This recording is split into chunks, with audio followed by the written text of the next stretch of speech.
You know what time it is? Time to hang out with Mr. Coop.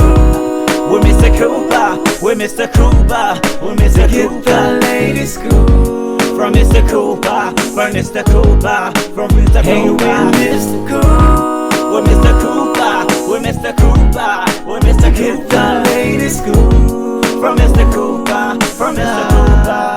Yeah.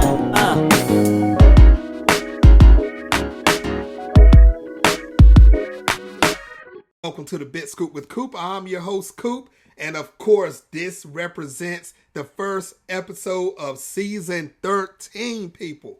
That's right. And if you haven't, make sure you go to the website, thebitscoopwithcoop.com, to catch episodes from season 1 all the way up to now. Big shout outs to everybody that's watching on Facebook, facebook.com/thebitscoopwithcoop. Also on Instagram at the Big Scoop with Coop. And don't forget, I'm on TikTok. That's right, people. I'm still on TikTok. Just look up Michael Cooper or Coop or the Big Scoop with Coop. And make sure you hit follow so you don't miss anything. And also, don't forget YouTube. YouTube.com/the Big Scoop with Coop. Make sure you click like and subscribe so you don't miss one episode of the Big Scoop with Coop. All right, people. Enough about me. Today's guest, she is a 3-time NAACP Image Award winner. You have seen her on the Steve Harvey Show. You have seen her on Miss Governor. And also, I didn't get to mention it in the show, but she played China in the movie Friday. Ladies and gentlemen, the one and only Miss Terri J. Vaughn. Now, Terry's going to talk about her career. She's going to talk about the shows and movies that she's been in and more. So sit back and relax and enjoy this episode of the Bit Scoop with Coop with Miss Terri J. Vaughn. And welcome to the show. Thanks, Coop. Thanks for having me on. Yes, how's your day going so far? My day is going fantastic. It's been a wonderful day. Yes, I'm in North Carolina, so we're Okay. finally getting that spring Oh my slash God. weather. I am so glad Isn't it beautiful today? Oh it my is. God. I've been praying for this weather. I cannot stand winter. Don't Yeah, get me me wrong. either. When I was a I'm not a kid, winter I used to girl. love playing in the snow and everything. But when I got to the adult status, give me my warm back. Well, I'm a Simple as that. California girl, so I Oh, don't know about the snow. So I get excited just to have a little bit of snow, like, oh, that's so sweet. That's it. But then I'm over it. I it- need it to be hot again. but you know what? That's how it is. Like also like with a baby. So the snow is it's so sweet. Let me hold you in Yeah. my arm. And then when it turns to ice, it's like take your butt to school. Get out of Yes, here. I'm tired yes, of it. yes. That's exactly how that is. I Yes. agree. Yes. Now, Terry, for the people, of course, worldwide that's watching right now, of course, a lot of people, everybody knows who you are. But for the 2 or 3 people that don't know who you are, when did you first realize that you wanted to get into the entertainment industry? I always felt like I was a late bloomer, because I did not get introduced to this industry or even to the craft of acting until I was like 21 years old. I was in college, in Northern California. I grew up in San Francisco, and I went to Cal State Hayward, which is about 40 minutes outside the city, right outside of Oakland. And when I was there, um, okay, Coop, don't laugh. My 5th year in college, I was asked to participate in a Miss Black California pageant. And so me and some of my friends, we just did it for fun. We were like, oh, okay, let's do the pageant. What do we do? And so I didn't know what I was going to do for the talent part because, I was like, what do I do for talent? I'm like, I can sing, but it sounds terrible. Though I still sing all the time. My daughter always gets on me like, oh, mommy, your voice is cracking. Whatever. But so I knew I couldn't do singing for the talent part. So I did end up doing a monologue from a play called For Color Girls Who Considered Suicide When the Rainbow Is Enough. And I recited the poem Sorry, which was the lady in blue. And so I performed that, had fun with it. We were young. There were no stakes. So everything was fun. So I did the performance, and after the pageant was over, one of the judges was a producer of a play he was casting. And he asked me if I would be interested in auditioning for his play. So again, I didn't have any idea of what even that meant. I was like, yeah, sure, I'll do it. Okay, what's an audition? What do I do? So, so he told me to come to the Black Repertory Theater, which was in Berkeley, California. And he told me to bring a picture and a resume. And I was like, okay, I can do that. No problem. So again, not having any clue about industry or theater or acting. So I printed out my regular working resume. I was working at the Marriott Hotel, so I Right. was a front desk clerk. That was on my resume. I had worked at Avis Rent-A-Car. That was on my resume. McDonald's. I had a regular working resume. He said, "Bring your resume." So I did. And the picture. So I had a college roommate. We had a Polaroid camera at the time. Yep, I made it myself. So she took a Polaroid picture of me that night after I put on all my makeup, and it was way too much, doing too much. And so I showed up to the Black Repertory Theater with my Polaroid picture and my working resume. I know it still makes me laugh every time I tell the story because it's crazy. It's crazy. Because I walk into the theater and there's real theater actors there. Mhm. And then I see their pictures in their hands. They're black and white, 8 by 10 glossies. Their resumes are printed on the back of their pictures. And here I am. Bop, bop, bop, bop, bop, bop. And they're doing all this weird stuff, all these moaning and groaning, voice exercises, stretching, like they're doing weird stuff. Like they're Yep. doing all this stuff. And I'm like, okay, this is weird. I'm gonna go sit in the corner. So I just sit in the corner watching all these people be weird until they call my name to come in. And then I go in and I meet the director and the playwright. Mhm. And the playwright was David E. Talbert. It was his very first play he had ever written because he was a radio personality in the Bay Area. Mhm. And he started writing plays, and this was his first one. And the director, Paul Roach, who was an amazing thespian actor who went to ACT in San Francisco, if you know anything about theater, like that's a big deal. Yep. And so he gave me some notes. They gave me some material to read, gave me some notes about the character. I read the material. They gave me more notes. They were like, this girl is really sassy. She's colorful. She has a lot of energy. And I was like, okay, I'll just do it as myself. And so I just read it again. And they called me that night and offered me a part in this show. We were so it was scheduled to tour the country for a year or so, and they cover your travel. They were going to pay me $400 a week. I was like, what? I was like, Mama, can I do this? This is like, what you think? And she was like, girl, go. So that's how I got bit by the bug of acting, because the beautiful thing is that Paul Roach, he really started training us in the craft of acting. He was a thespian, a theater great. He was really a great director. And so he introduced me to Stanislavski, Udo Hagen, Chekhov, like all these old theater greats. And I just fell in love with the craft. That And so I just started studying it, and that's what I did, and that's it. I haven't looked back since. that's crazy, Terry, because people walking in with the professional things, you might as well say you pimp walked in with a Polaroid and a resume that you working in. And walked with a Polaroid. Yes. You know what I'm saying? That's nothing but God right there. Yeah. It was Seriously. my destiny. Good Yeah. gosh. I like that. I definitely like that. Now, Terry, after you did all the plays and everything and then you really got into the industry, what type of Yeah. hurdles did you go through to get to where you are today in your career? Well, I mean, of course, there's several hurdles just in life, period, no matter what you're doing as a career. But I think the beautiful thing about my entry into this business was that I was so naive. Like, I didn't really, I had that audition and I toured with that play for 2 years. And then we decided, oh, this is what I do now. This is how I make my living.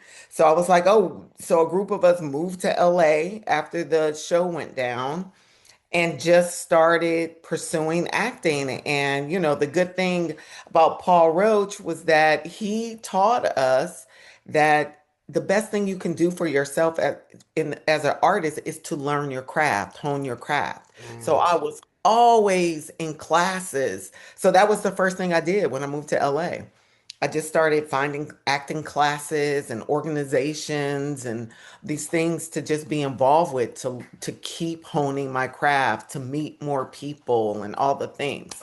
So that was all fun for me. So I was just taking classes, learning, meeting people, and learning the business, being introduced to different agents and managers, and kind of just learning. So for me, when I first got into it, it was just fun because I was still just learning. And I had already told myself, I was like, yeah, you're going to be an actress on TV. That's what you're going to do. Like when this play goes down, you're going to be on TV. That's what you're doing. And so that's what I moved to LA to do. It's good. So that's what I moved to LA to do. And so sorry, my daughter's No, no, asking you're me a good. bunch You're of good. questions because I'm also cooking some chicken, Coop. Multitasking. I'm multitasking. I Don't am. burn the chicken, Terry. Please don't Well, burn the that's what she chicken. came in here to ask me about. But Oh, I think okay. it's fine. I have it super low. If you want to do anything, just flip it over, baby. Flip it over with the. Okay.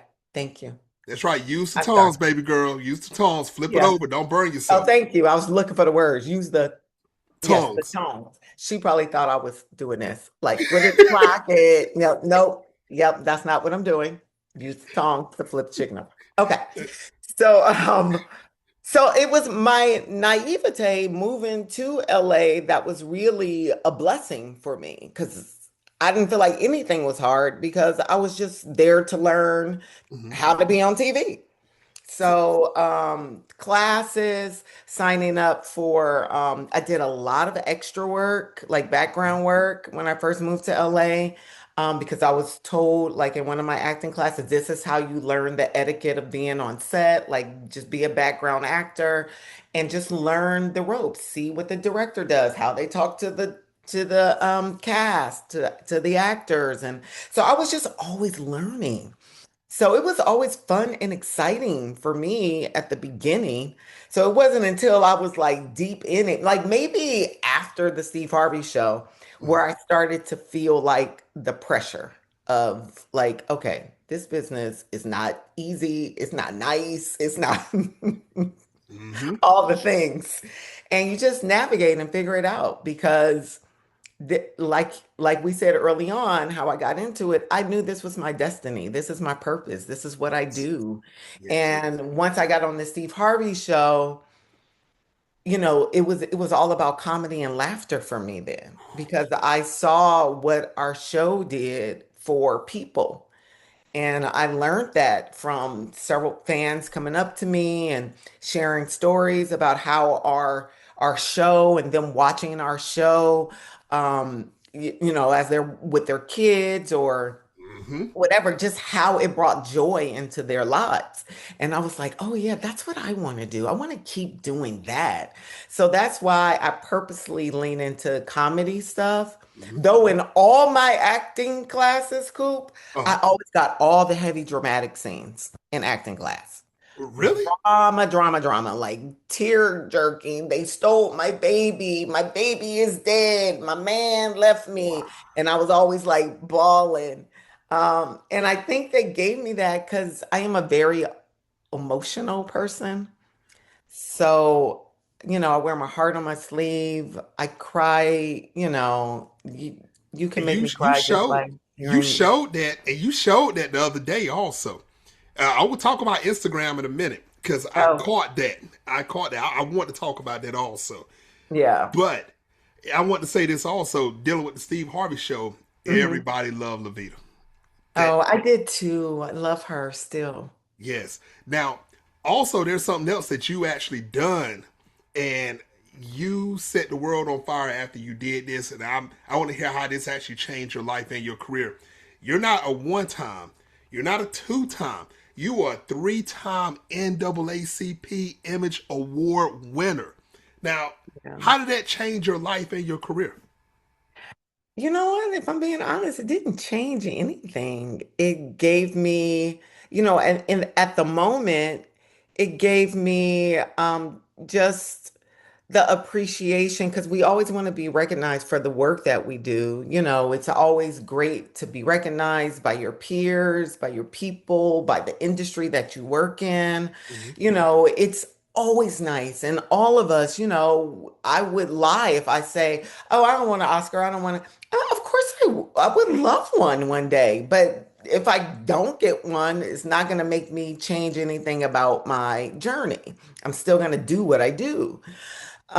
So those moments were just, I guess they were like validation for me, like that you were really good, girl. You know what you're doing, girl. People like you, girl. Like I guess that reiterated those 3 years because I want to say I run it 3 years in a row. Yep. Um, and so that was beautiful. And the other thing about that is, when they first, so I came in the second season of the Steve Harvey Show. Mhm. They did the first season without the character Levita.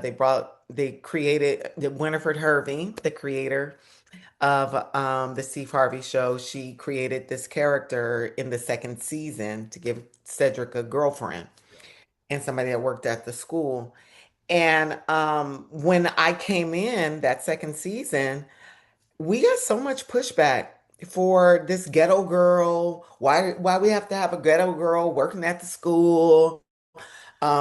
So there was a lot of pushback, and a lot of it came from the NAACP,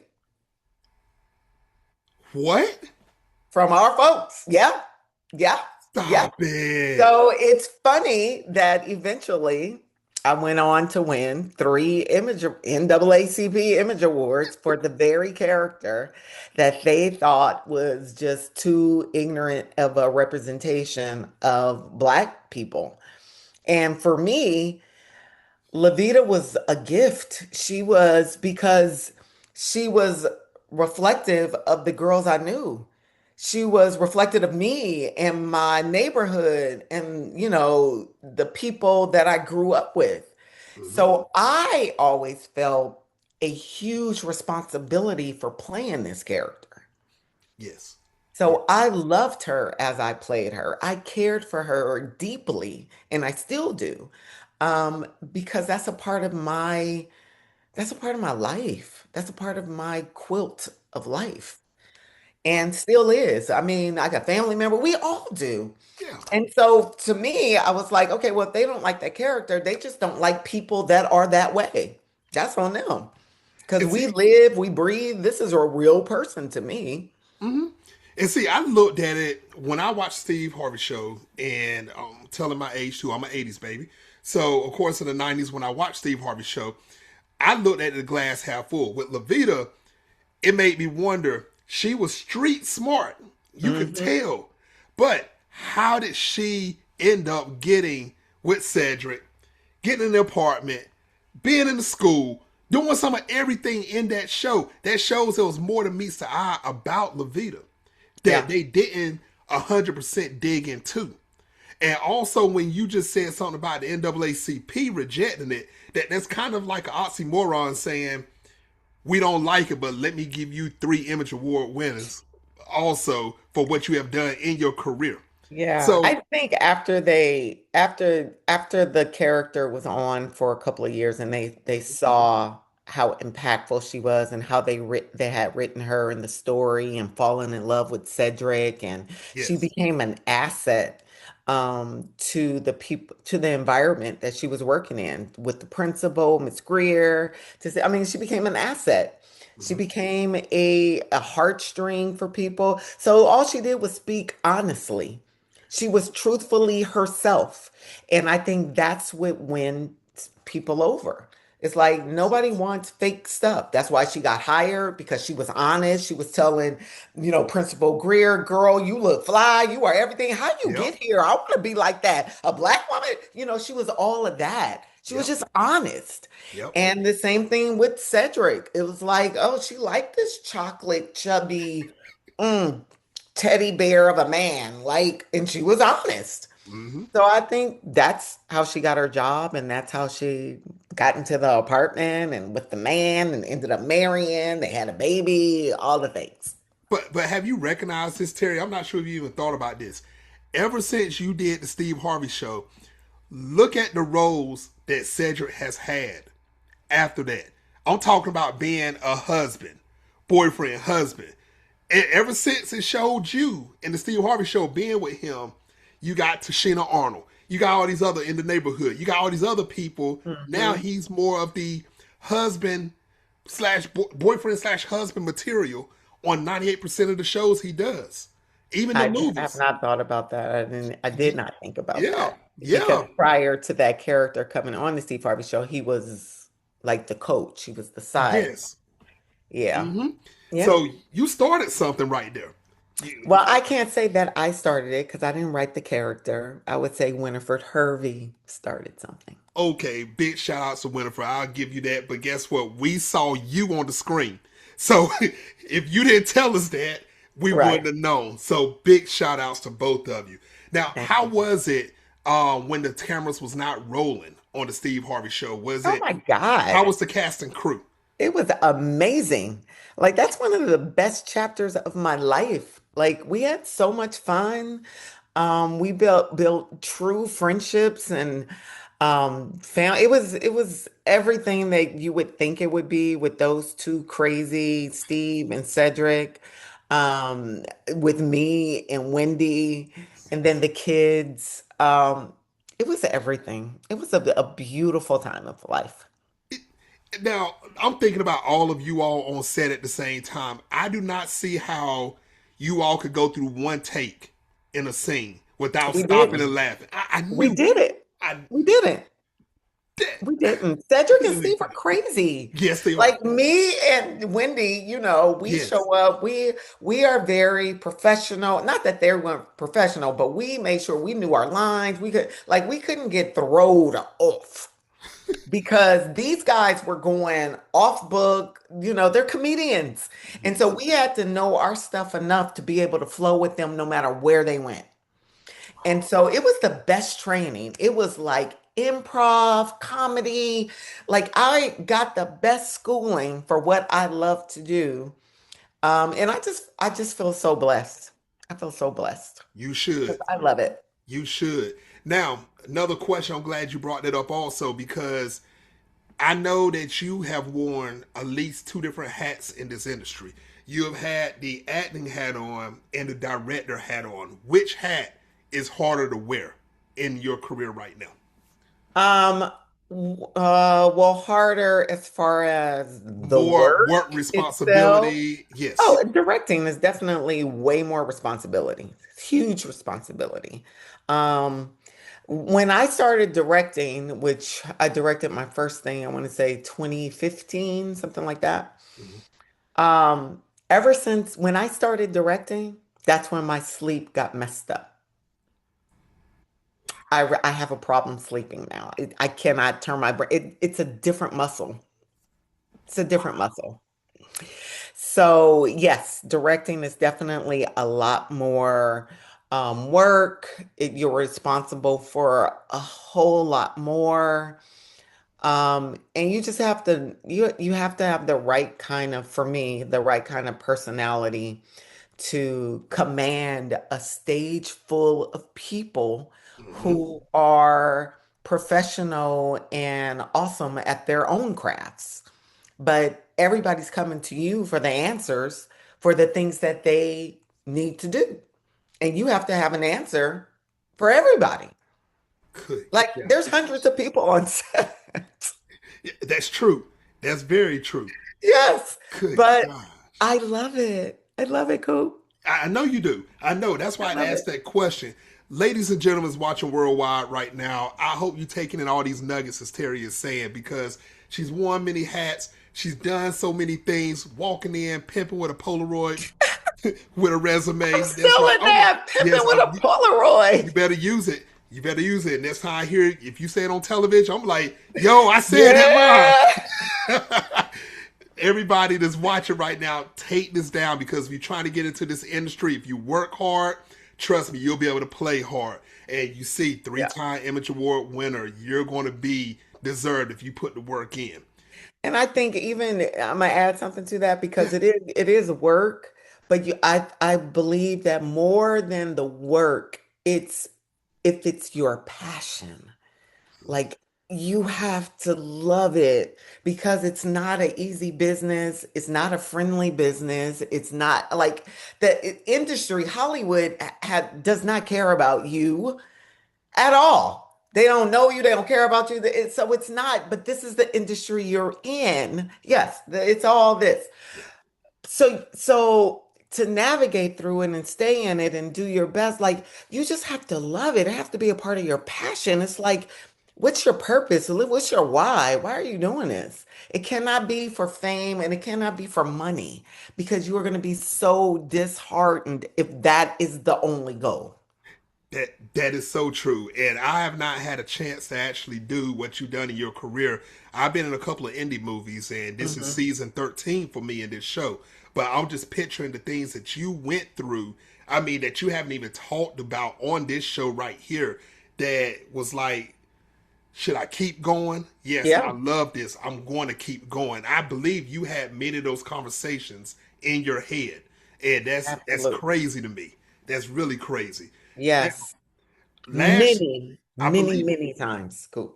I believe it. Now, last year on the show, I had Naya Palmer on the show. Oh, yes. Yes, and you know where I'm about to go to now in this part of Yes. the episode. So she sung your praises. She loved it. So how excited were you to receive that Antoinette Duckerson, Miss Mayor, on She the People on Netflix? I know that was your dream to get on Netflix, but how excited were you when you found out you received that role? Oh my God, it was everything. I mean, well, the thing is that you're working so hard, so you're in the moment of the working, of making sure that you are putting the best that you can in it, into the words, into the script, into the character, into the even up to calling Keisha Lance Bob. Like just I'm in the midst of it all. So to me, it was just like just trusting my instinct on this journey because I have been trying to sell a show for 20 years. And finally, we were like so close. I was like, oh my God, it's going to happen. It's about to happen. So I'm just like following my instincts along the journey. And, I can't lie, like questioning myself. Oh my God, this ain't gonna happen. It's never happened. Yes, it is. Yes, it is. It's like these conversations back and forth, right? And so finally, when it happened, and for you to create something that doesn't exist, and you have a vision of it, of where you want it to go, how you want it to be, the people you want to do it with, and that starts to unfold right before your eyes, and you find yourself in it in the moment, and you're here, and it's on Netflix, and you could turn it on, and you see your name and all the stuff. It's like, God, you did tell me this. You said it. It's true. It's true. And so I had already believed that it was true in order to get to the part to where y'all got to see it's true. Yes. So I don't know. I mean, it was just so many emotions, so many along the whole journey of it. It was Yes. a lot, and it was amazing and incredible and all the things that you can imagine. I believe it, because we only saw step 9 and 10.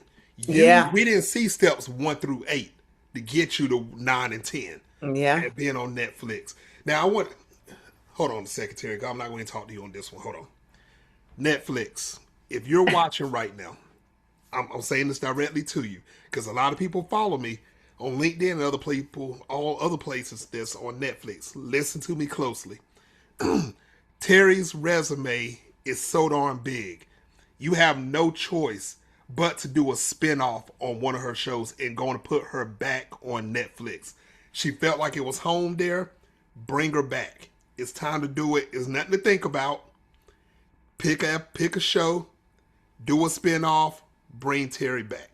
Okay, Terri, back to you now. I said what I want to say to Netflix. Thanks, So, Coop. yes.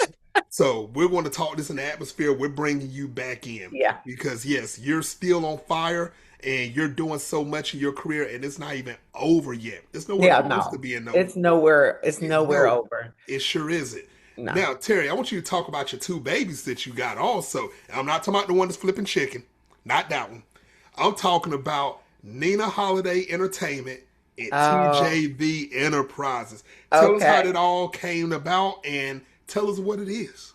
Yeah, so Nina Holiday Entertainment was a production company started by myself and my very good girlfriend, Cass Seegers Beatles, who's an incredible writer.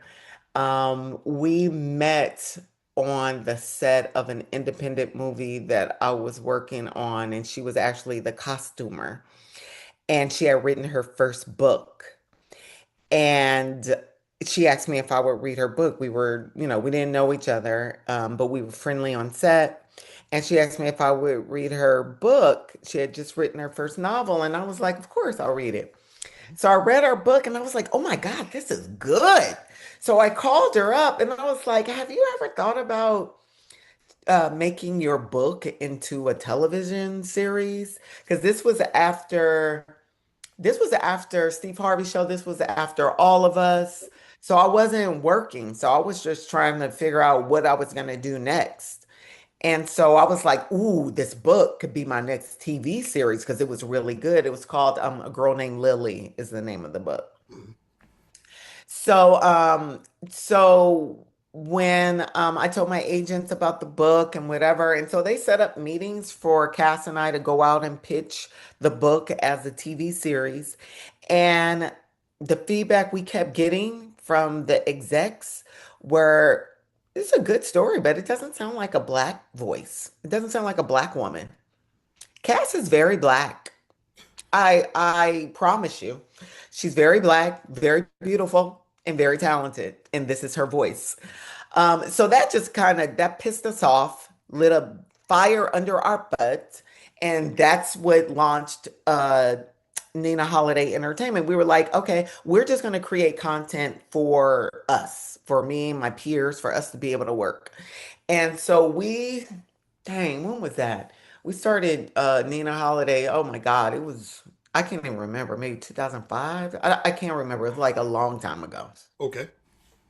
And and we were very successful in producing low budget movies for a lot of the networks, for Viacom, BT, TV1, MTV. Like we did stuff with our production company. And as we grew in the business, both Cass and I started getting busy outside. Like we started getting gigs outside of producing through our production company. I was working more as a director and just getting hired to act on other projects. She was getting all these writing gigs. So we kind of just fell off of Nina Holiday after a while.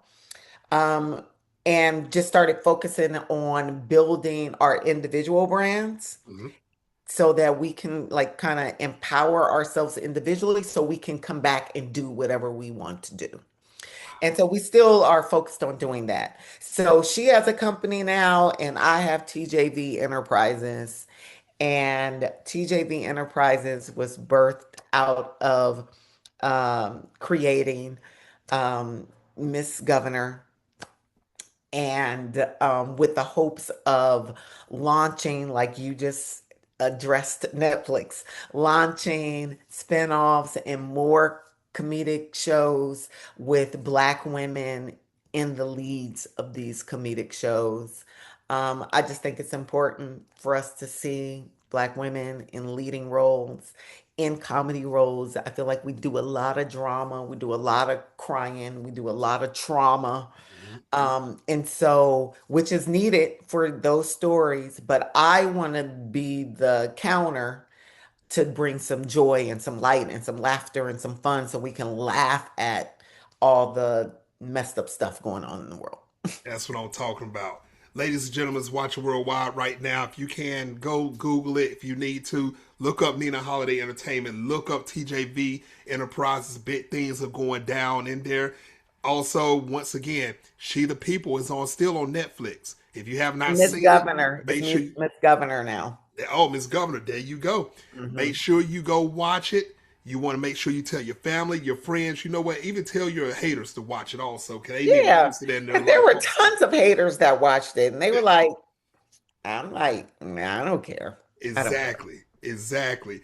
Now, Terry, what's the best way for everyone to follow you on social media to keep up with the latest and It's greatest? just my name, Terry with an I, Terri J Vaughn, Vaughn, and on all the platforms, Instagram, what else am I on? Facebook. I Yep. mean, all the things. Just go to your social media. It don't matter. Yeah, You will find her. It yeah, don't matter which one you go to. yeah. You will find her. That's what I'm talking about. Now, Terry, it's the last segment of the show. You know what this is. It's called Take the Floor. You have up to 2 minutes to say whatever you want. No questions asked. Terry Okay. Javon, take the floor. Thank you, Coop. So I love my life and I love what I'm able to do in my career. I love it all.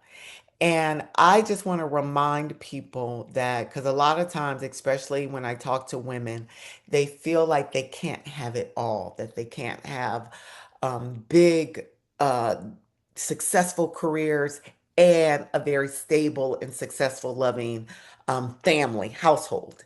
And I am here to tell you that you can, that we are only limited by what we put in our minds and what we think. We limit ourselves. Nobody else can limit us.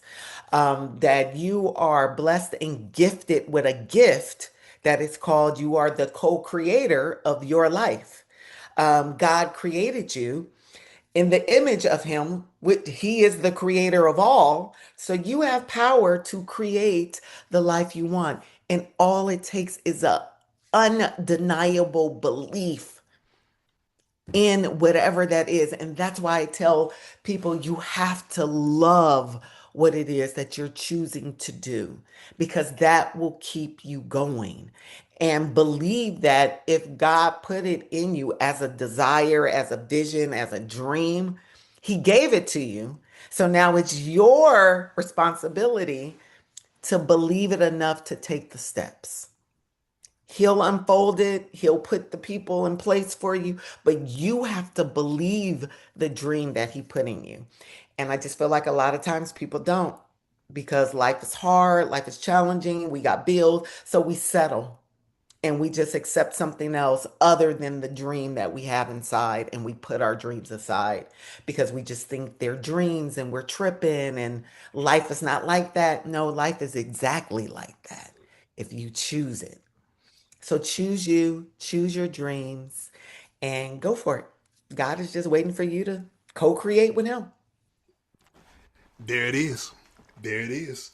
I don't have to say no more off of that one right there. Once again, everybody, ladies and gentlemen, make sure you take those words in because I don't want you to be 10, 15 years saying, I could have did that. Did you try to do it? You go out there and do it. Believe in yourself. Have the faith. Take the leap of faith and see what happens in your life. You never know until you try and take that leap of faith.